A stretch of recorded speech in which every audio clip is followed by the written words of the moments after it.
하겠습니다. 로마서 8장입니다. 로마서 8장 28절로 30절.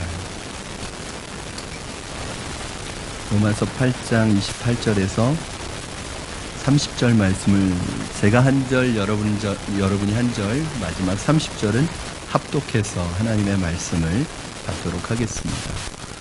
로마서 8장 28절부터 30절입니다. 제가 먼저 봉독하겠습니다. 우리가 알거니와 하나님을 사랑하는 자, 곧 그의 뜻대로 부르심을 입은 자들에게는 모든 것이 합력하여 선을 이루느니라.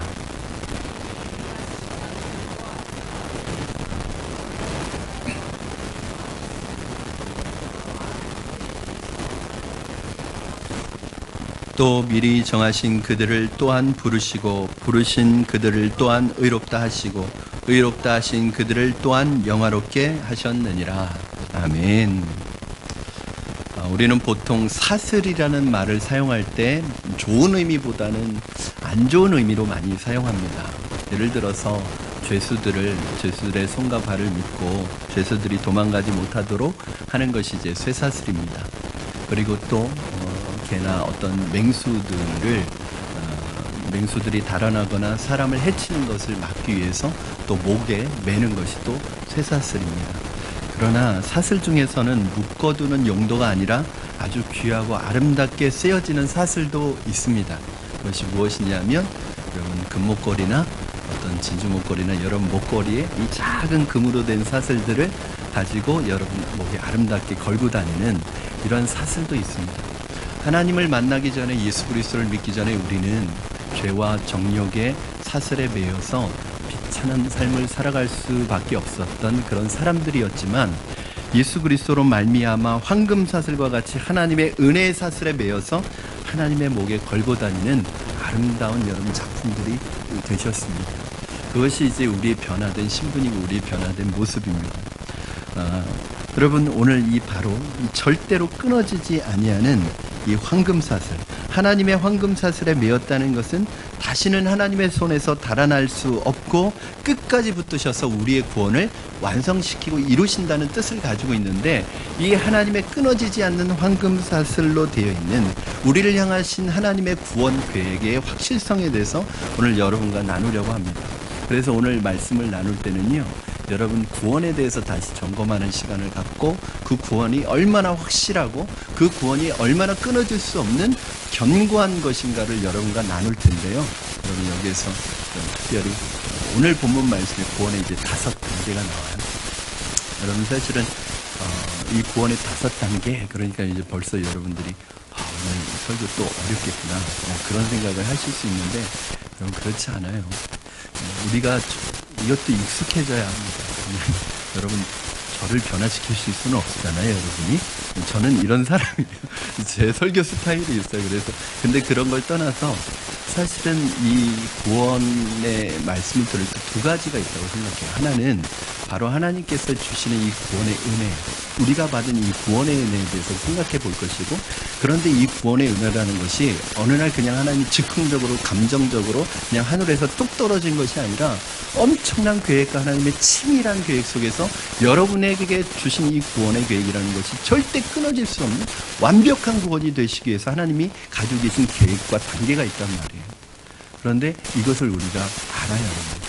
그러니까 우리는 표면적으로 아는 것보다 깊이 있게 알아야 되는데, 여러분 저는 그래서 여기에는 이제 초신자도 계실 것이고 교회 처음 나온 분도 계실 것이고 또 교회 오래 나온 분들도 계실 거예요. 그러나 저는 우리 안에 근본적으로 하나님의 영을 주셨기 때문에, 또 우리 영적인 존재이기 때문에, 그리고 여러분 안에 성령께서 이미 문을 두드리고 계시고 여러분 안에 이미 성령이 와 계시기 때문에 하나님의 말씀을 인간적으로나 문자적으로나 지식적으로 받으려고 하지 마시고 성령의 감동으로 받으려고 하시면 하나님의 말씀이 여러분 안에서 역사하실 줄로 믿습니다.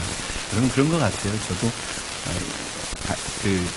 입에 이렇게 딱딱하고 먹기 힘든 음식보다 우리가 좀 부드럽고 먹기 쉬운 음식을 찾잖아요. 그렇죠? 그런데 진짜 좋은 것은 처음 먹기에는 좀 쓰고 먹기에는 딱딱해도 계속 씹으면 씹을수록 그 맛이 깊어지는 것이 있어요. 그러나 처음 먹을 때는 달지만 그것이 우리의 몸에 해로운 것들이 참 많아요. 그래서 지난 주간에 집사님들, 남자 집사님 몇 분하고 이렇게 교회 안에서 성경 공부를 하다가 차를 마시는데 우리 집사님 한 분이 드립 커피를, 일회용 드립 커피를 가져왔어요. 그러니까 이렇게 내려 먹는 커피를 가져와서 내려 먹으면서 전부 와, 이런 커피가 나오는 향을 맡으시면서 아주 분위기를 좀 냈습니다. 그런데 저는 이제 그 원두커피를 마실 때마다 항상 드는 생각이 있어요. 이걸 왜 먹지? 이 쓴 걸 왜 먹지? 저는 벌써 십몇 년을 커피 믹스만 먹어왔기 때문에 이게 그렇게 맛있다고 하고 이게 향이 깊다고 하고 이게 그렇게 고소하다고 하고 이렇게 깊은 맛을 가지고 있다는데 저는 그런 걸 하나도 느낄 수가 없어요. 그래서 근데 언젠가는 이 커피 믹스를 제가 포기하려고 해요. 그래서 저도 커피의 그 깊은 세계로 좀 들어가고 싶을 때가 있습니다. 근데 여러분, 하나님의 말씀도 그래요. 어떤 것은 오늘 말씀은 사실은 굉장히 교리적입니다. 그러나 단순히 교리적인 것이라기보다는 이것을 알 때 우리의 구원에 대한 이해와 깊이가 더 깊어져서 여러분 안에 흔들리지 않는 구원의 반석이 또한 구원의 그런 중심이 잡히는 말씀이에요. 그래서 오늘 말씀은 여러분이 잘 들어주시면 정말 믿음의 반석에 여러분의 믿음을 바로 세워주는 말씀이라고 생각이 듭니다. 여러분, 그래서 이 시간에 한번 그런 마음으로 말씀을 들으셨으면 좋겠어요. 하나님, 내가 지식적으로 인간의 이성과 지식으로 듣지 않게 하시고 성령의 감동으로 하나님의 말씀을 듣게 하여 주시옵소서. 그런 마음으로 함께 설교를 들어주셨으면 좋겠습니다. 죄송합니다. 우리는 믿는다고 하면서도 때로는 불순종하고 때로는 죄 가운데 빠질 때도 있습니다. 그러나 여러분, 우리는 그것 때문에 절대로 하나님의 은혜와 축복에서 벗어날 수 없습니다. 이것에 대해서 하나님께서 두 가지로 말씀하셨어요. 하나님께서 우리를 구원하시기로 이미 작정하셨다는 거예요. 하나님이 이미 우리의 구원을 작정하시고 여러분 결단하셨다는 거예요. 더 중요한 것은 하나님께서 우리에게 허락하신 이 구원은 어느 것도 그 아무것도 우리에게서 빼앗을 수 없는, 하나님에게서 빼앗을 수 없는 그런 구원이라는 거예요. 이 구원의 확실성이 우리 안에 오늘 있느냐? 마치 우리는 뛰어난 토기장이의 손에 붙잡힌 한 줌의 진흙덩이와 같습니다. 아무리 빠져나가려고 해도 일단 토기장이에 붙잡힌 이상 그 진흙은 토기장이에게서 빠져나올 수 없고 물이 부어지고 또 불에 들어가고 판에서 돌려지는 그런 어지러운 그런 경험을 하지만 결국은 최고의 도자기가 되어서 나타나는 것이 바로 이것이 작품이 되는 거예요. 여러분, 어느 장인의 또 어느 그 작가의 또 어느 사람의 손에 이 진흙이 들려지느냐가 굉장히 중요한데, 여러분, 우리를 만드시고 우리를 빚으시고 우리를 만들어 가시는 분이 하나님이시라는 거예요. 오늘 말씀 28절을 보면 제가 사실은 28절은 제 인생 구절입니다. 제가 어느 순간에든지 낙심이 되고 실망이 되고 또 일이 잘 될 때나 안 될 때나 항상 막 묵상하는 그런 말씀이에요. 여러분, 한번 28절 말씀 같이 읽겠습니다. 시작. 우리가 알거니와 하나님을 사랑하는 자 곧 그의 뜻대로 부르심을 입은 자들에게는 모든 것이 합력하여 선을 이루느니라. 아멘. 이 세상 살아오면서 우리는 여러 가지 우여곡절을 겪습니다. 때로는 실패도 하고 때로는 방황도 하게 됩니다. 그런데 나중에 보니까 전부 하나님께서 나를 온전한 하나님의 사람으로, 온전한 하나님의 축복의 사람으로 빚어가시는 과정 속에서 만들어졌던 사건이라는 것을 이제 나중에 가면 알게 됩니다. 이 세상에서 가장 복된 사람은 어떤 사람이냐? 하나님의 손에 붙잡힌 사람입니다. 우리가 하나님의 손에 붙잡히기만 하면 그때부터는 사실 우리 마음대로 살 수 없습니다. 우리의 뜻대로 되는 것이 별로 없어요. 여러분, 생각해 보세요. 예수 믿으면 뭐든지 잘 될 것 같고 뭐든지 잘 풀릴 것 같아서 예수 믿었는데 여러분, 그렇게 잘 풀리나요? 여러분이 원하는 대로 됩니까? 여러분, 제 기억을 돌아보건대 제가 예수 믿고 나서 제 뜻대로 된 거 하나도 없어요. 제가 이렇게 가고 싶다고 기도하면 이렇게 보내주시고, 이렇게 가고 싶다 그러면 이렇게 보내주시고, 가운데로 가고 싶다 그러면 뒤로 보내주시고, 한 번도 사실은 큰 굵직굵직한 일들은요, 기도는 했지만 제 뜻대로 된 것이 한 번도 없어요, 실제로. 그런데 그때는 그것이 원망이었고 그것이 불평의 주제였는데, 시간이 많이 지나놓고 보니까 어떤 기도를 하게 되냐면, 참 하나님, 그때 제 뜻대로 안 된 게 참 감사합니다. 왜냐하면 하나님 제 뜻대로 안 된 게 저에게 축복이었고 그 길로 안 갔던 게 저에게 최고의 길이었던 거예요. 그런데 그때는 그게 안 보였어요. 왜? 저는 제 앞에 있는 환경밖에 보지 못하니까, 한 치 앞밖에 바라보지 못하니까. 그러나 하나님은 저와 여러분에 대해서 여러분 최고의 계획을 가지고 인생에 있어서 최고의 청사진을 가지고 계시는 분이에요. 그러므로 여러분 때로는 어리고 힘든 일을 만날지라도 그것이 결국은 여러분을 사랑하시고 여러분을 붙들고 계시는 하나님의 인도하심 과정 가운데 있다면 그것으로 인하여 하나님이 찬양할 수 있기를 주님의 이름으로 축원합니다. 여러분, 때로는 나의 인생에 물을 붓기도 하고 발로 짓이기도 하고 때로는 틀에 올려서 정신 차리지 못할 정도로 돌리게 하시고 그것도 부족해서 불에 몇 번씩 들어가게 만드시는 불시험을 통과하게 하시고 그렇게 해야 최고의 도자기가 만들어지는 거예요. 그래서 욥은 자신의 고난 속에서 이 비밀을 배우게 되는데 뭐라고 그래요? 내가 나의 가는 길을 오직 그가 아시나니 그가 나를 단련하신 후에는, 연단하신 후에는, 불에 들어갔다가 나오게 하신 후에는 나를 정금과 같이 순금과 같이 나오게 하시리라고 그렇게 고백합니다. 사랑하는 여러분, 여러분의 인생의 고난과 때로는 어려움과 질병과 때로는 고통이 여러분을 망하게 하는 것이 아니라 여러분의 인생을 더 빛나고 아름다운 하나님의 작품으로, 걸작품으로 만들어가는 과정임을 여러분 믿으시기 바랍니다. 여러분, 이 작품은요 쉽게 태어나지 않더라고요. 작품은 쉽게 만들어지지 않아요. 만약에 쉽게 만들어진다면 그건 작품이 아니라 상품일 거예요. 여러분은 하나님의 걸작품이고 여러분 한 분 한 분은 하나님의 작품이기 때문에 하나님께서 여러분을 쉽게 만들지 않습니다. 그리고 여러분은 쉽게 만들어지지 않습니다. 그렇기 때문에 한 사람 한 사람에 대해서 하나님이 얼마나 공을 들이고 계시는지 몰라요.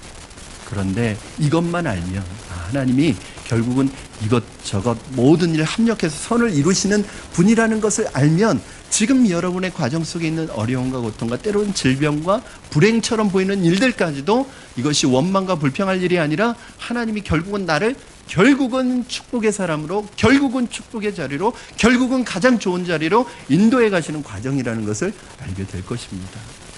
사랑하는 여러분, 오늘 말씀에 하나님을 사랑하는 자 곧 그의 뜻대로 부르심을 입은 자들에게는 모든 것이 합력하여 선을 이루느니라. 여기서 모든 것은 좋은 것만 의미하지는 않습니다.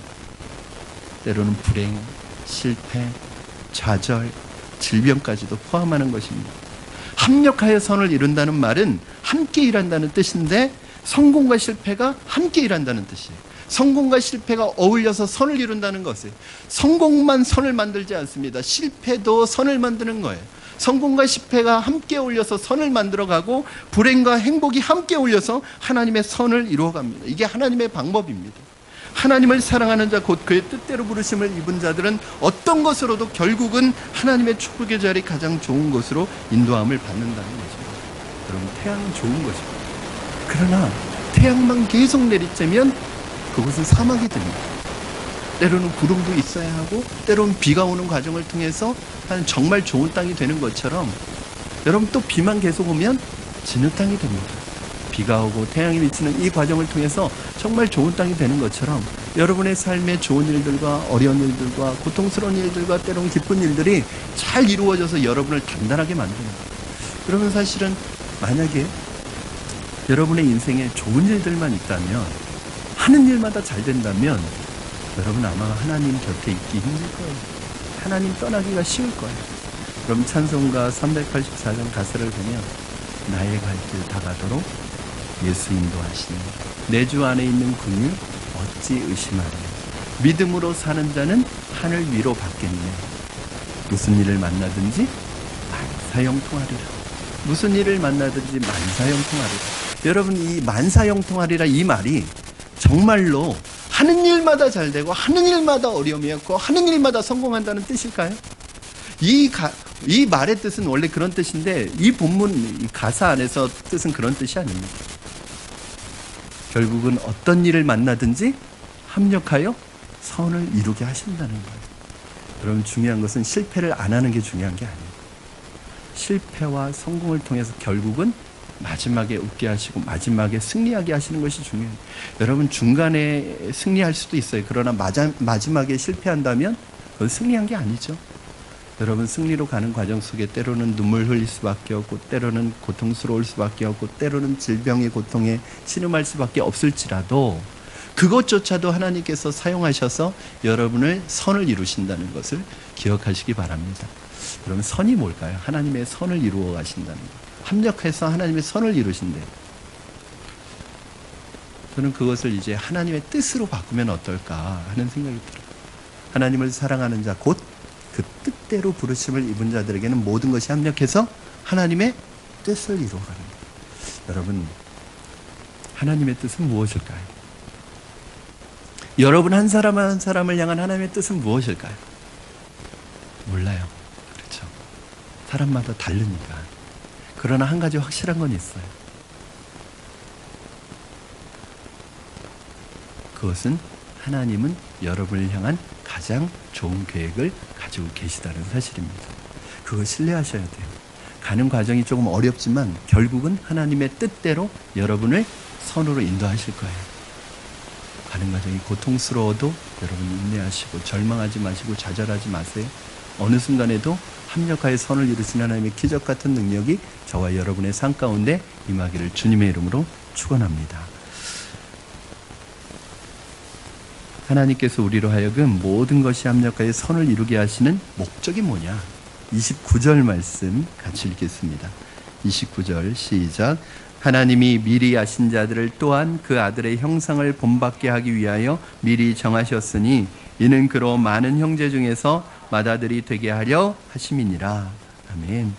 여러분, 이게요 28절과 29절이 우리는 이제 따로따로 떨어져 있는 말씀으로 생각할 수 있어요. 우리가 로마서 8장 28절은 많이 암송했습니다. 그렇죠? 그런데 이 말씀이 뒤에 있는 29절 말씀과 연결되어 있는 말씀이라는 것은 별로 아는 분들이 없습니다. 왜냐하면 28절과 29절 사이에 접속사가 있는데 29절을 시작하면서 왜냐하면 뭐 때문이다 이런 이유가 되는 접속사예요. 그런데 우리말 성경에는 안 나와 있습니다. 그게. 이게 원문 성경에는 이렇게 되어 있습니다. 만약에 원문에 충실하게 만약에 해석을 한다면 읽는다면 이렇게 읽어야 되겠죠. 하나님을 사랑하는 자 곧 그의 뜻대로 부르심을 입은 자들에게는 모든 것이 합력하여 선을 이루느니라. 왜냐하면 하나님이 미리 하신 자들 또한 그의 아들의 형상을 본받게 하기 위하여 미리 정하셨으니 이는 그로 많은 형제 중에서 맏아들이 되게 하려 하심이니라. 그러니까 29절 30절 때문에 28절에 모든 것이 합력하여 선을 이루게 되는 것입니다. 그러니까 29절, 30절이 뭔지 모르면 28절에 모든 것이 합력하여 선을 이룬다는 의미가 뭔지 잘 모르게 되는 거예요. 사랑하는 여러분, 하나님의 구원 목적이 어디에 있습니까? 하나님은 왜 우리를 구원하셨을까요? 그냥 천국 가는 게 우리의 목적입니까? 그냥 구원 받아서 나 이제 천국 가게 됐으니까 그것으로 끝. 그런 사람이 얼마나 많죠. 나 예수 믿고 구원 받았으니까 이제 끝. 이제 뭐 천국 따놨으니까 뭐 천국은 가겠지. 아무렇게나 살아도 천국은 가겠지. 함부로 살아도 천국은 가겠지. 그럼 그렇게 살아가는 사람들이 종종 있습니다. 여러분, 그것이 하나님이 우리를 부르신 목적일까요? 오늘 29절에서는 하나님이 우리를 부르신 목적을 뭐라고 그래요? 그 아들의 형상을 본받게 하기 위하여. 본받는다라는 말은 그 형상, 그 모양을 취한다. 즉 아들의 모양을 취한다 할 때 이 모양은요, 예수님의 외적인 모양뿐만 아니라 예수님의 성품과 내면적인 모양까지 다 가리키는 거예요. 사랑하는 여러분, 구원받은 것으로, 예수 믿고 구원받은 것으로 끝이라고 생각하지 마시기 바랍니다. 만약에 아기가 있는데, 뭐 제가 자주 사용하는 예화이기도 하지만, 아기가 있는데 이 뱃속에 있던 아기가 밖으로 나왔어요. 출산했어요. 사실은 이 아이가 뱃속에 있을 때는 뱃속에 계속 있으면 안 됩니다. 그렇죠? 바깥으로 나와야죠. 뱃속에 있을 때는 바깥으로 나와서 세상의 빛을 보는 게 이 아이가 목표예요. 삶의 목표예요. 그러나 출산돼서 바깥에 나와서 세상의 빛을 봤으면 그것으로 끝입니까? 아니죠. 이제는 어떻게 해야 되죠? 자라가고 성장해서 어디까지?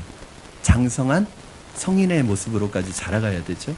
마찬가지로 하나님께서 저와 여러분을 구원하신 이유는 예수 믿고 구원, 천국 끝 이게 아니라 그 아들의 형상을 본받기 하기 위하여 여러분과 제가 그리스도의 장성한 분량까지 성장하고 자라가게 하기 위해서 우리를 선택하셨단 말이에요. 어떤 유명한 신학자가 한국에 벌써 오래된 이야기입니다. 한국교회가 너무 부흥하고 너무 커지고 있으니까 한국교회가 어떻게 이 부흥의 원인이 뭐냐 하고 궁금해서 왔다가 이제 한국교회 탐방을 마치고 돌아가면서 실망하면서 했던 말이 있대요. 뭐냐면 한국교회는 거대한 타가소 같다. 이게 무슨 말이에요? 한국교회는 영적으로 어린애들만 있다는 거예요. 예수 믿고 구원받아서 장성한 그리스도의 분량까지 자랑하는 성숙한 그리스도인이 있는 것이 아니라 다 아이들만 그냥 돌보는 타가소 같다는 거예요, 교회가. 여러분, 교회가 돌봄의 역할도 해야죠. 그러나 교회는 다른 훈련소의 역할도 해야 됩니다. 사람을 키워내서 성숙한 그리스도의 사람을 만들어야 되는데 한국교회 안에는 너무나 그냥 영적으로 어리고 그냥 분별하지 못하는, 그래서 자기가 구원받은 거 하나로 만족하고 아무렇게나 살고 함부로 살아가는 사람이 많다는 거예요. 이게 제 말이 아닙니다. 우리 교회는 그런 분들 별로 없습니다. 왜냐하면 우리 교회는 숨을 곳이 없습니다. 그렇죠? 벌써 딱 한 주 안 나오시면 안 나온 분이 딱 드러납니다. 그래서 우리 교회 등록하실 때 보통 3개월, 4개월 예배 드리다가 등록하셔요. 그러면 왜 이렇게, 첫 번째는 등록하신 이유가 뭐냐 그러면 이제 말씀 때문에 등록했다는 얘기가 대부분이고요.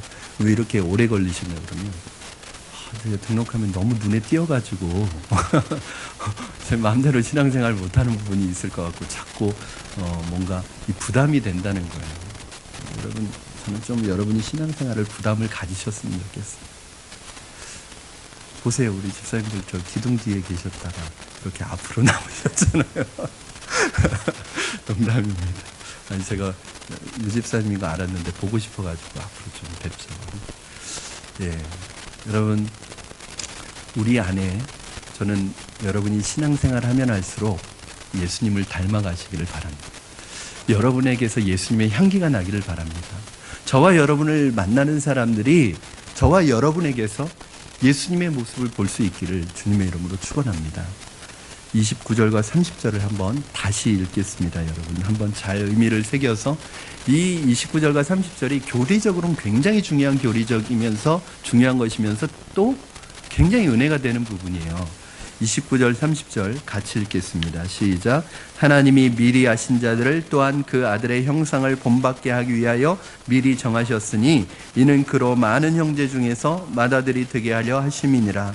또 미리 정하신 그들을 또한 부르시고 부르신 그들을 또한 의롭다 하시고 의롭다 하신 그들을 또한 영화롭게 하셨느니라.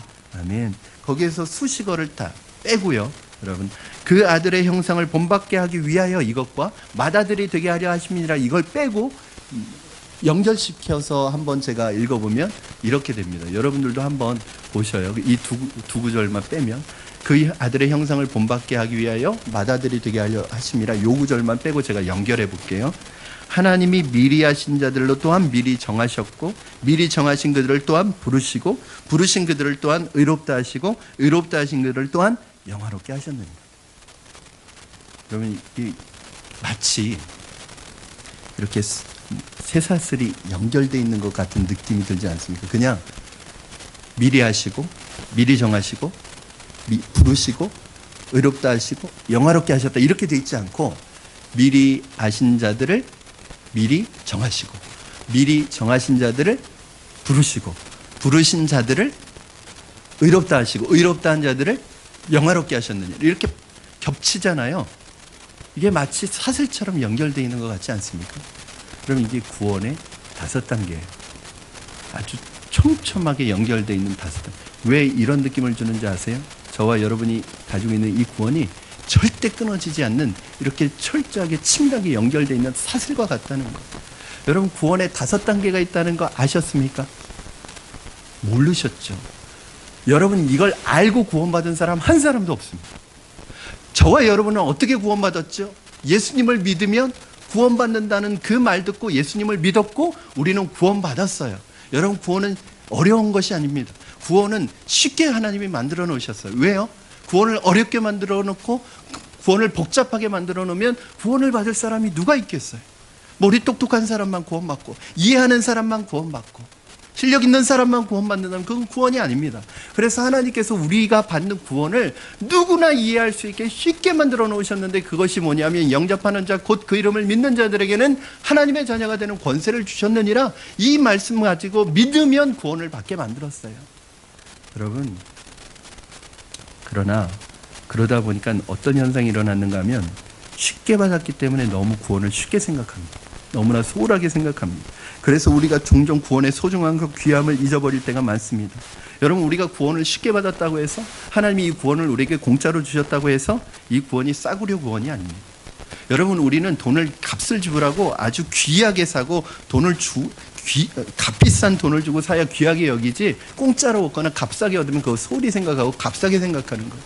그래서 우리에게 주어진 구원이 여러분 값없이 주어진 구원이기 때문에 혹시 저와 여러분의 마음속에 이 구원을 값싸게 여기고 싸구려 구원으로 여기면 안 됩니다. 우리 주변에 그런 분들이 많아요. 내가 이 구원을 공짜로 얻었기 때문에, 값없이 얻었기 때문에 값싼 은혜로, 싸구려 구원으로 생각하고 싸구려 은혜로 생각하는 경우가 많습니다. 그러나 여러분 기억하세요. 여러분은 이 구원을 공짜로 얻으셨지만, 여러분은 선물로 얻으셨지만, 값없이 얻으셨지만, 여러분에게 이 구원을 주시기 위해서 하나님은 값비싼 대가를 치르셨는데, 바로 독생자 하나밖에 없는 아들 예수 그리스도를 여러분을 대신해서 값을 치르시고 핏값을 치르시고 아들을 죽게 하셔서 여러분을 구원하신 거예요. 그러니까 여러분이 받은 구원은 싸구려 구원도 아니고 값싼 은혜도 아니고 가장 이 세상에서 값비싼 은혜를, 값비싼 대가를 치르고 여러분에게 주신 구원이에요. 그러니까 여러분, 이거 잊으시면 안 됩니다. 구원은 싸구려가 아니에요. 우리 중에 너무 구원을 쉽게 생각해서 이 구원의 은혜에 대해서 알지 못하고 함부로 생각하는 분들이 종종 있습니다. 사랑하는 성도 여러분, 구원받은 것을 감사하시기 바랍니다. 여러분 안에 구원의 기쁨과 감격이 다시 한번 회복되기를 바랍니다. 우리가 받은 구원은 어느 날 갑자기 하늘에서 뚝 떨어진 것이 아니라 하나님이 즉흥적으로 내키는 대로 충동적으로 구원하신 것이 아니라 아주 오래전부터, 만세전부터 철저한 계획과 준비를 거쳐서 여러분의 구원을 이루셨어요. 여러분 보니까 저도 강의를 하고 설교도 하지만 좋은 강의일수록 쉽습니다. 그렇죠? 그건 뭐냐면 철저하게 준비했기 때문에 그래요. 강의를. 그러니까 철저하게 강의를 준비할수록 듣는 사람은 쉬워요. 그렇죠? 근데 준비가 잘 안 되면 듣는 분들도 어렵고 하는 사람도 어려워요. 요즘에 설교가 어렵다는 분이 몇 분 계셔서 전 준비는 철저히 하는데 좀 더 쉽게 설교를 하려고 막 애쓰고 있습니다. 여러분, 설교를 준비하는 데 있어서 철저하게 준비합니다. 여러분, 하나님이요 여러분의 구원을 그렇게 준비하셨습니다. 그렇기 때문에 우리의 구원은 그냥 어느 날 하나님이 충동적으로 주시고 하늘에서 뚝 떨어뜨려서 주신 구원이 아니기 때문에 없어지는 구원이 아니에요. 끊어질 수 없는 구원, 잃어버릴 수 없는 구원이, 흔들릴 수 없는 구원이라는 거예요. 왜요? 하나님이 준비하셨고요, 하나님이 계획하셨고요, 하나님이 그 구원을 우리에게 주셨어요. 사라지는 구원이 아닙니다. 이 구원의 5단계가 있는데, 이 구원의 5단계를 5단어로 한번 옮기면 이렇습니다. 미리 아셨대요. 미리 아심, 이걸 뭐라고 하냐면 예지. 미리 정하심, 이걸 뭐라고 하냐면 예정이라고 하고요. 장로교에서는 예정이라고 하고, 저는 이 단어를 좀 바꿔서요 선택이라고 그렇게 하고 싶습니다. 선택. 그 다음에 부르심, 소명. 그 다음에 의롭게 하신 칭의. 마지막으로 영화롭게 하신 영화. 이 5단계. 먼저 미리 하심. 여러분, 하나님께서 여러분을 미리 하셨대요. 언제부터요? 언제부터 하셨을까요? 하나님이? 여러분은 하나님을 찾아왔고 내가 예수 그리스도를 알고 믿은 그 순간에 하나님을 알게 됐지만, 하나님은 이미 여러분이 하나님을 알기 전에, 예수님을 알기 전에 하나님은 여러분을 미리 알고 계시대요. 놀랍지 않습니까? 나는 어떤 사람을 만났는데 그 사람을 만나는 순간 그 사람을 알았는데 그 사람은 벌써 오래전부터 나를 알고 있어요. 여러분을 기억하고 계셨고 여러분을 알고 계셨고 그래서 여러분을 선택하셨어요.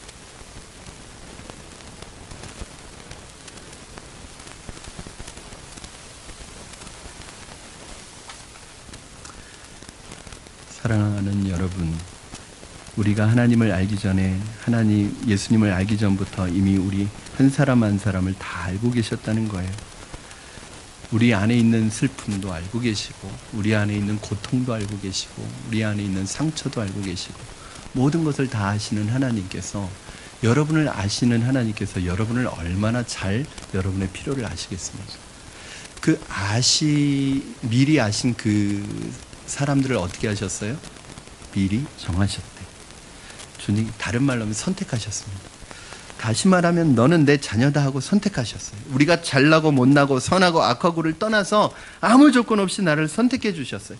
내가 착하게 살아서 선택하신 것이 아닙니다. 내가 잘나서 선택하신 것이 아닙니다. 내가 똑똑하고 공부를 많이 해서 선택하신 것이 아니에요. 하나님이 우리를 선택하셨어요. 여러분, 하나님께서 왜 우리를 선택하셨을까요? 여러분, 만약에 여러분이 하나님에게 이렇게 질문해 보세요. 하나님, 왜 많고 많은 사람들 중에, 그 수많은 사람들 중에 왜 나를 선택하셨어요? 라고 물어보세요. 그러면 하나님이 이렇게 대답하세요. 그냥 네가 좋아서 선택했어. 여러분, 사랑하는 사람들에게 한번 물어보세요. 왜 사랑하냐고.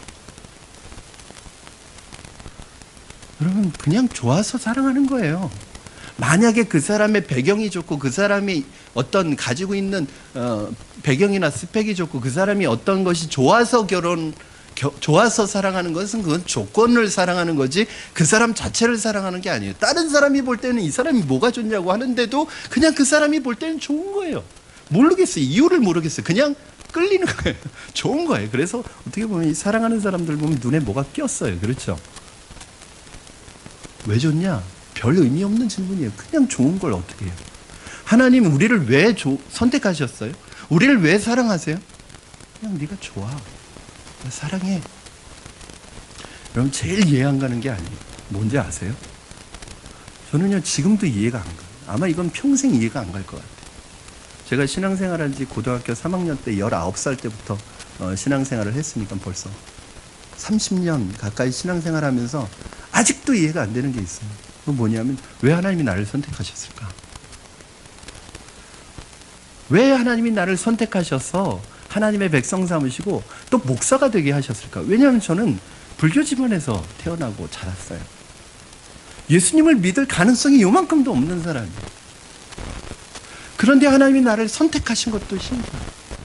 그 선택하셔서 그냥 평범하게 교회 왔다 갔다 하면서 그냥 종교생활하고 그냥 교회만 왔다 갔다 하는 구경꾼이 될 수도 있었는데, 저는 여러분 20살 때부터 2교대 근무하면서요, 군대 가기 전에 2교대 근무하면서 직장생활하면서 12시간 일하고 퇴근을 어디로 했냐면 교회로 했어요. 군대 갔다 와서네요. 군대 가기 전이 아니라 군대 갔다 와서 직장에 취직해서 12시간 2교대 근무를 했는데, 12시간 동안 밤에 아침 9시에 가서 밤 9시에 들어가서 아침 9시에 퇴근하면 교회로 갔어요. 그때 제가 청년회장이었거든요. 그래서 한 3시간 4시간 3시간 자고 교회 일을 하다가 또 갔어요. 그때부터도 저는 왜 그렇게 살았을까? 또 더 이해가 안 되는 건 왜 제가 목사가 됐을까? 이게 이해가 안 되는 거예요. 아니, 제 주변에 똑똑한 사람, 신앙 좋은 사람, 저보다 훨씬 뛰어난 사람, 실력 있는 사람, 선한 사람, 착한 사람 너무 많았는데 왜 하나님은 저를 선택하셨을까? 여러분, 지금도 제가 퀘스천 마크를 모르겠어요. 하나님, 나중에 천국 가서 한번 물어보려고요. 하나님, 왜 선택하세요? 근데 아마 하나님 그렇게 대답하셨어요. 그냥 좋아서. 사랑하는 여러분, 이 많고 많은 사람들 중에 잘난 사람, 많이 배운 사람, 똑똑한 사람, 유명한 사람 얼마든지 많은데 왜 보잘것없는 나를 선택하셔서 하나님의 사람 삼으시고 하나님의 일을 하게 하시는지요? 우리는 이 하나님의 사랑을, 선택을 이해할 수 없습니다. 사랑하는 성도 여러분, 하나님께서 여러분을 선택하셨다는 사실을 감사하시기 바랍니다. 하나님이 여러분을 하나님의 섭리 가운데 두신 것을 이래서 감사하시기 바랍니다. 여러분이 이 선택받는다는 게 얼마나 흥분되고 황홀한 거예요. 그렇죠? 제가 늘 그러죠. 저는 제 아내의 선택을 받은 것을 늘 감사하게 생각하고 있어요. 이 노총각을 제가 34세 결혼했거든요. 그런데 그 많은 신랑감 후보 중에서 또 우리 장인어른 그 많은 사익감 후보 중에서 아무것도 가진 것 없는, 아무것도 준비되어 있는 거 없는 저를 선택해 주셨다는 생각을 할 때마다, 선택했다는 생각을 할 때, 여러분 선택받는 게 얼마나 감사합니다. 여러분, 부름받았다는 것은 선택받았다는 것을 전제합니다. 미리 아시고 그 아신 사람을 미리 정하시고 선택하시고 선택한 그 사람을 또 부르셨대요. 여러분, 이게 중요합니다. 부르신다는 것은 아무나 부르는 게 아니에요. 여러분 알지도 못하는데 어떻게 부르겠어요? 우리 천성희 자매님, 네, 저 알아요, 몰라요? 제가 아니까 부르는, 선택받으셨습니다. 네, 아니까 부르는 거예요. 여러분, 하나님이 여러분을 부르셨다는 것은 여러분을 선택하셨다는 거예요. 하나님께서 선택하신 사람을 그대로 놓아두시지 아니하고 너희들이 나를 스스로 찾아와라, 내가 선택했으니까 너희들이 알아서 찾아와라, 이렇게 말씀하시지 않고 팔짱 끼고 구경하시는 것이 아니라 우리를 불러주셨다는 거예요. 우리의 이름을 불러주셨다는 거예요. 이게 은혜입니다. 무슨 말이냐면 하나님이 우리를 먼저 찾아오셨다는 거예요. 우리를 아시고 우리를 선택하시고 그냥 네가 알아서 나를 찾아와라, 미로를 지나서 나 숨바꼭질 할 테니까 네가 알아서 찾아와라, 그런 것이 아니라 하나님이 우리를 먼저 찾아오셔서 계속 우리의 마음의 문을 녹화하고 계셨던 거예요. 볼지어다 내가 문 밖에 서서 두드리노니 누구든지 내 음성을 듣고 문을 열면 내가 그에게로 들어가 그는 나로 더불어 먹고 나는 그로 더불어 먹으리라. 하나님께서 부르셨어요. 노크를 하셨어요. 이 부르시는 방법은 다 달라요. 여러분에 맞춰서 하나님이 다 부르십니다. 그 부르심을 듣고 응답하는 게 이제 믿음이에요. 저는요, 여러분 기가 막힙니다. 하나님이 저를 어떻게 부르셨는지 아세요? 형민아, 내가 너를 찾고 있다. 이걸 어떻게 부르셨는지 아세요? 뭔가 놀라운 이야기를 기대하시죠? 저는 놀라운 이야기가 아닌, 지금 제가 생각해도 부르심받은 이야기를 생각하면 너무 무서워요. 왜냐하면 저는 농구하러 교회 왔거든요. 그러니까 선수가 모자라서 청년부랑 학생부 농구 시합하는데 선수가 모자란다고 네가 대신 와서 해달라고 그래서 농구하러 왔다가 교회 누나들한테 잡혔어요. 교회 누나들이 얼마나 잘해주든지. 그게 좋아서 교회 나오다가 성경 공부하면서 예수님 영접하게 됐고 그 해에 성령님 체험하게 됐고, 그리고 하나님을 위해서 일생을 살기로 결단했어요. 목사가 돼서 그렇게 된 게 아니라 제가 고3 때 성령님을 경험하고 나는 일생을 주님을 위해서 살기로 그때 결단했어요. 여러분, 제가 운동을 좋아하니까, 저는 운동선수 출신이거든요. 운동을 좋아하니까 저는 그렇게 부르셨어요. 여러분 중에 어떤 분들은 하나님의 부르심이 어떤 친구를 통해서 부르실 수 있어요. 친구를 너무 좋아해서. 어떤 사람은 아내를 통해서 부르셨을 거예요. 어떤 사람은 어떤 고난을 통해서. 그래서 너무 내 삶이 힘들고 고통스러워서 누군가를 좀 의지하고 싶은 그런 상황 속에서 하나님이 교회로 인도하신 분도 있을 거예요. 부르시는 방법은 다 달라요. 그러나 중요한 것은 여러분이 거기에 응답하셨다는 거예요. 오늘 여러분이 이곳에 와 계시다는 것은 아마 하나님의 부르심이 없으면 불가능한 일이라는 거죠. 여러분, 여기에 있는 어떤 분들은 억지로 끌려온 분들도 있을 거예요. 가정의 평화를 위해서 억지로 오신 분들도 있을 거예요. 그러나 중요한 것은 하나님이 여러분을 부르셨다는 거예요. 그 부름에 응답하고 여기 와 계시는 거예요. 주님은 항상 그렇게 우리를 먼저 찾아오셨습니다. 우리 에베소서 2장 8절 말씀 자막을 통해서 함께 읽도록 하겠습니다. 같이 읽겠습니다. 시작. 너희는 그 은혜에 의하여 믿음으로 말미암아 구원을 받았으니 이것은 너희에게서 난 것이 아니요 하나님의 선물이라. 아멘. 너희는 믿음으로 말미암아 구원을 받았어요. 이것이 너희에게서 난 것이 아니라 하나님의 선물이에요. 우리의 구원은 믿음으로 말미암아 받은 거예요. 자막 한번 띄워주세요. 우리의 구원은 믿음으로 말미암아 받은 거예요. 그런데 그 믿음으로 말미암아 받았다는 말 앞에 뭐가 있어요? 그 은혜에 의하여 믿음으로 말미암아. 즉 믿음으로 말미암아 구원받기 이전에 뭐가 있었냐면 하나님의 은혜가 먼저 있었다는 거예요. 내가 어느 날 갑자기 잠에서 일어났는데 하나님 믿고 싶어서 찾아온 게 아니라는 거예요. 하나님이 여러분을 먼저 찾아오셔서 여러분의 마음을 끊임없이 독화하고 계셨어요. 여러분을 부르고 계셨어요. 여러분에게 오라고 말씀하고 계셨어요. 그 말씀이, 그 은혜가 여러분에게 그 부르심이 들린 거예요. 주님은 항상 여러분을 찾아오셨고 여러분의 마음 문을 두드렸고 기다려 주셨습니다. 그래서 저와 여러분이 이곳에 있는 것입니다. 저는 5년 동안 방황했어요. 주님이 부르시는 거. 주님이 5년 동안 기다려 주셨습니다. 주님이 목회자로 부르시는데 5년을 도망 다녔어요. 주님이 5년 동안 기다려 주셨습니다. 만약에 주님이 기다려 주시지 않았으면 치사하다, 내가 너 아니면 없는 줄 아니? 그리고 다른 사람 찾으실 수도 있어요. 그런데 하나님이 기다려 주셨어요. 여러분은 몇 년을 기다리게 해드렸습니까? 하나님 몇 년 만에 나오셨습니까? 몇 년 동안 하나님의 부르심에 귀를 막고 계셨습니다. 하나님께서 선택하신 사람들을 부르셨어요. 부르심에 응답하는 사람은 하나님께서 어떻게 하셨냐면 의롭다고 해주셔요. 그러니까 여러분이 믿었다는 건 뭐냐면 부르심에 대해서 대답한 거예요. 반응한 거예요. 그러니까 믿음은 여러분 내가 만들어낸 게 아니라 내 의지적으로 내가 찾아낸 게 아니라 어떻게 한 거예요? 하나님이 우리를 먼저 찾아오셔서 부르실 때 대답만 한 거예요.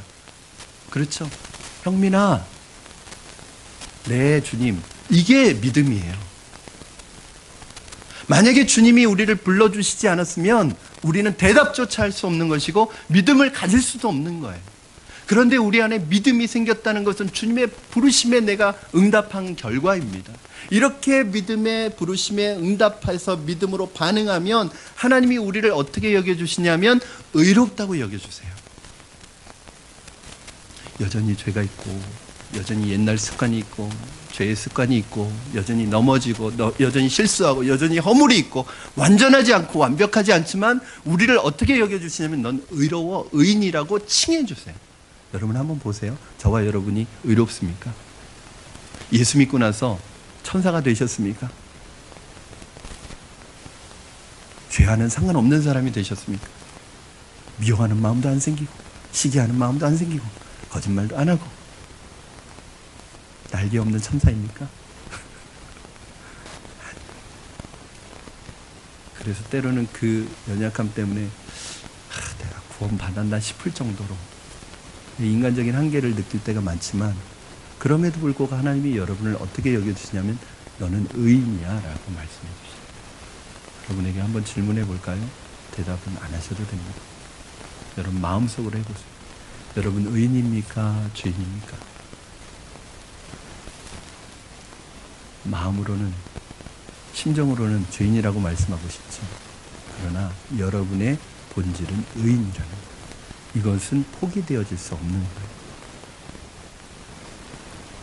그러나 예수 믿어 의롭게 되기 전에 하나님은 우리를 미리 하시고 미리 정하시고 미리 부르셔서 예수를 믿을 수 있도록 하시는 단계가 있었다는 것을 여러분 기억하시기 바랍니다. 우리가 하나님을 알기 전부터 하나님은 우리를 아셨습니다. 우리를 향한 놀라운 구원의 계획을 가지고 계셨습니다. 그리고 지금도 그 구원을 이루어 오시고 이루어 가실 것입니다. 그러나 구원은 완성되지 않았어요. 구원은 언제 완성됩니까? 이 마지막 영화롭게 하셨느니라. 아멘. 여러분 영화가 뭘까요? 이게 구원의 마지막 단계인데 영화라는 것은 죄도 없고 슬픔도 없고 고통도 없고 완벽한 상태. 이 땅에서 가능할까요? 네. 그래서 영화라는 것은 구원의 완성인데 어디?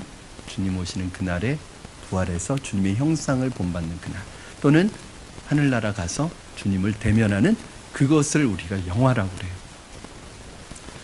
사랑하는 성도 여러분, 구원의 절정은 하나님의 영광입니다. 우리는 믿음으로 의롭다함을 얻게 되었습니다. 죄 용서함 받았습니다. 하나님의 자녀가 되었습니다. 그러면 그것으로 끝나는 것이 아닙니다.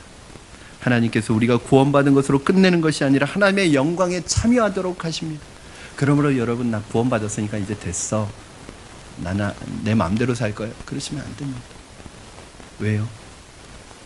의롭다고 인정함을 받은 우리는 의롭다고 인정함을 받은 그 자리에서 하나님의 의를 이루어서 그 구원이 완성, 물론 우리가 하는 것은 아닙니다.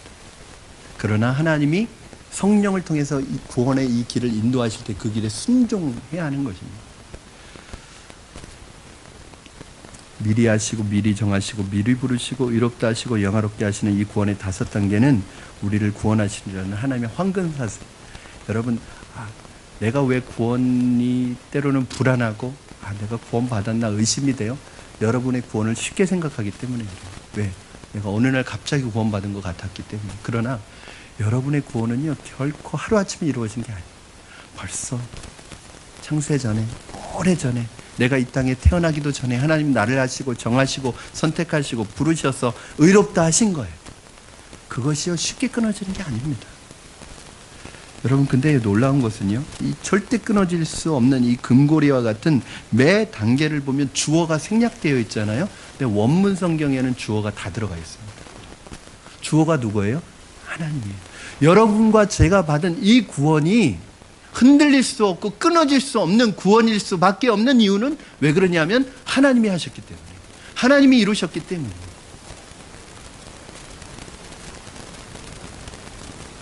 여러분, 오늘 보시면 이 구원의 5단계가 모두 여러분은 잘 못 느끼실 거예요. 이게 한글로는 잘 안 드러나요. 그런데 이 5단계가 다 과거로 되어 있습니다. 그렇죠? 미리 아시고 미리 정하셨고 미리 부르셨고 미리 영화롭게 하셨고 또 의롭게 하시고 영화롭게 하셨느니라. 그런데 여러분, 이 구원의 5단계 중에서 여러분과 저는 어느 단계에 와 있는 거죠? 아시고 정하시고 부르셔서 그 부르심에 응답해서 믿어서 의롭다함의 단계에 와 있잖아요. 칭의. 이 4번째 단계에 와 있어요. 그러면 앞으로 영화롭게 되는 구원의 완성은 언제 이루어지는 거예요? 미래에. 그렇죠. 그런데 오늘 본문에 보면 다 과거형으로 되어 있어요. 영화롭게 하셨느니라. 여러분, 이렇게 돼야 되지 않습니까? 영화롭게 하실 것입니다. 그런데 오늘 본문에 보면 이미 영화롭게 하셨느니라. 이게 무슨 의미일까요? 여러분, 이게 성경의 표현인데 성경에서는 아직 일어나지 않은 미래의 일이지만 너무나 자명하고 확실하고 일어날 것이 100% 확실한 것에 대해서는 과거 시제를 써요.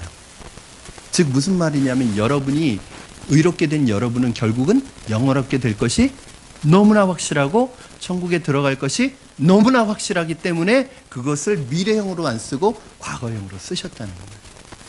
사랑하는 여러분, 예수님을 믿으셨습니까? 그래서 의롭다고 인정을 받으셨습니까? 그렇다면 저와 여러분 모두가 하나님, 영원한 하나님의 나라에서 영원히 주님을 바라보며 영원히 사는 분들이라는 것을 믿으시기 바랍니다.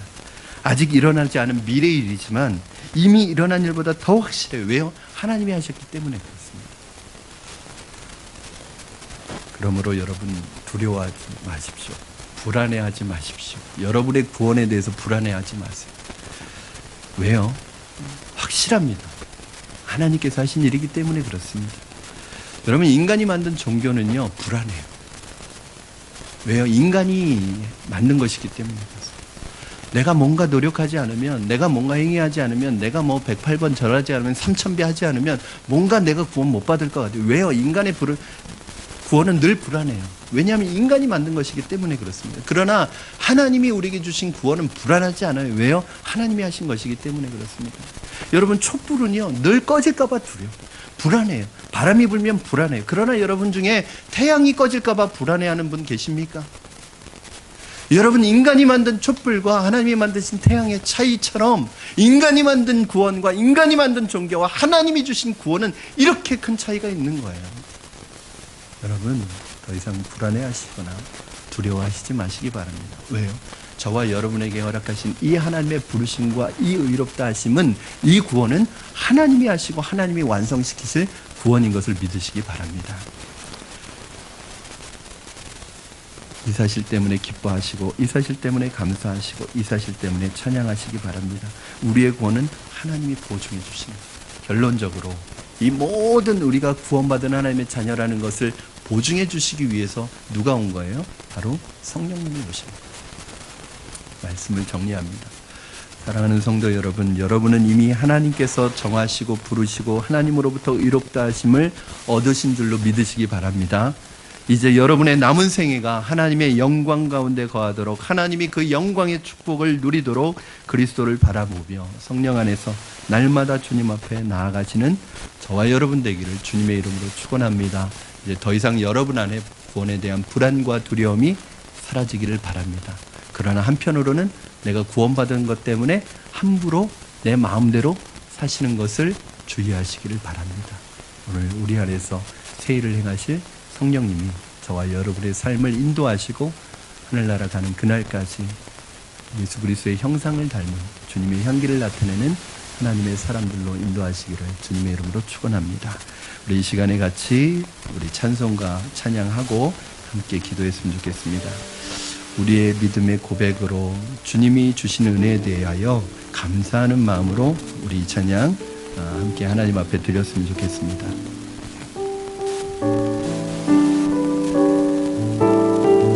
하나님의 은혜로, 하나님의 은혜로 있을 데 없는 자 왜 구속하여 주는지 난 알 수 없도다. 내가 믿고 또 의지함은 내 모든 형편 하시는 주님, 늘 돌보아 주실 것을 나는 확실히 아네.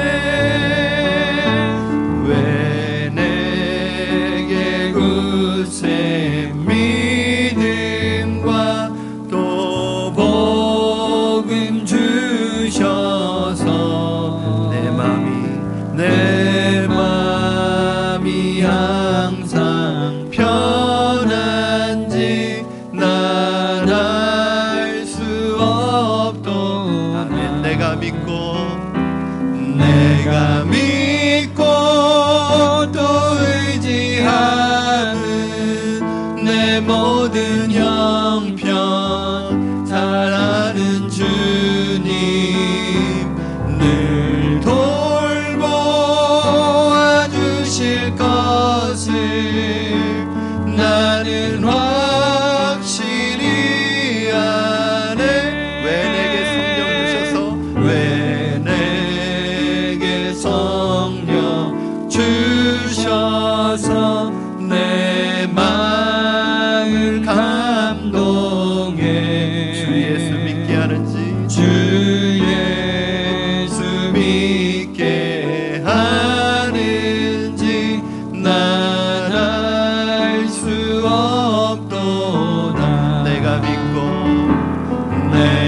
믿고 또 의지함은 내 모든 형편 잘 아는 주님, 늘 돌보아 주실 것을 나는 확실히 아네.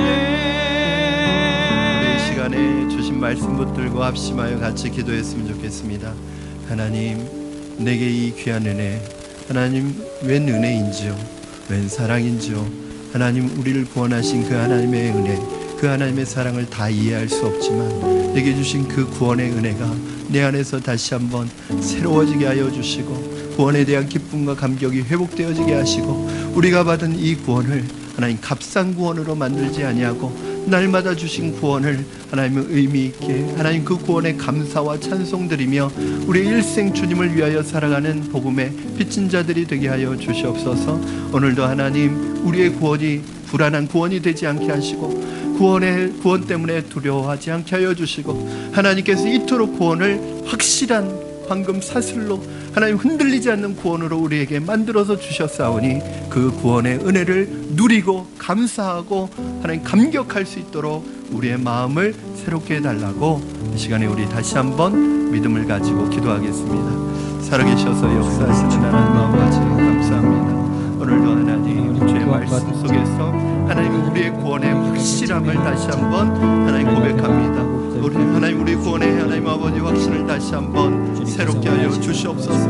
하나님 아버지 내가 무엇이간데 우리를 사랑하셔서 하나님 나를 사랑하셔서 하나님의 자녀 삼아주시고 하나님 내게 성령 주셔서 예수 믿게 하는지 하나님은 이해할 수 없고 알 수 없지만 그 구원의 은혜를 받은 하나님의 은혜 날마다 감격하며 감사하며 구원의 기쁨 가운데 살아가게 하시고 감사 가운데 살아가게 하시고 은혜 가운데 살아갈 수 있도록 주님 도우시고 역사하여 주시고 인도하여 주시옵소서. 살아계신 하나님 아버지 오늘 우리의 마음속에 하나님 아버지 두려움은 떠나가게 하시고 구원에 대한 불안함은 떠나가게 하시고 오늘 우리에게 주신 이 구원의 견고한 구원이 오늘 우리의 마음속에 믿음으로 받아들여지도록 우리의 마음을 견고하게 하여 주시고 믿음의 반석에 굳게 세워지는 우리의 구원이 되도록 축복하여 주시옵소서. 역사하여 주시옵소서. 살아계신 하나님 아버지 우리가 무엇이간데 우리를 선택하여 주시고 우리를 불러주시고 우리에게 찾아와 주셔서 이 구원이라는 엄청난 선물을 우리에게 주시는지 그 하나님의 사랑을 이해할 수 없지만 오늘 그 사랑받은 우리가 하나님 구원의 은혜에 감격하고 감사하여 우리 일생에 주님 바라보고 살아가는 믿음의 사람으로 살 수 있게 하여 주시고 복음의 빚진 자의 마음을 가지고 살아가되 하나님 복음의 은혜를 값싼 은혜로 만들지 아니하고 내 일생에 가장 값비싼 하나님의 은혜로 여기며 그 구원을 귀하게 여기며 이 구원의 소식을 다른 사람들에게 전하는 복음의 입술들이 되게 하여 주시옵소서. 우리 성도들 가운데 구원에 대하여 불안하고 두려워하여 그것이 근심과 마음에 근심이 된 성도들이 있다면 오늘 내 자신을 하나님의 말씀 앞에 다시 한번 비춰 믿음으로 반응하게 하시고 구원에 대해서 흔들리지 아니하는 견고한 믿음을 허락하여 주시옵소서. 감사드리며 예수님의 이름으로 기도드리옵나이다. 아멘.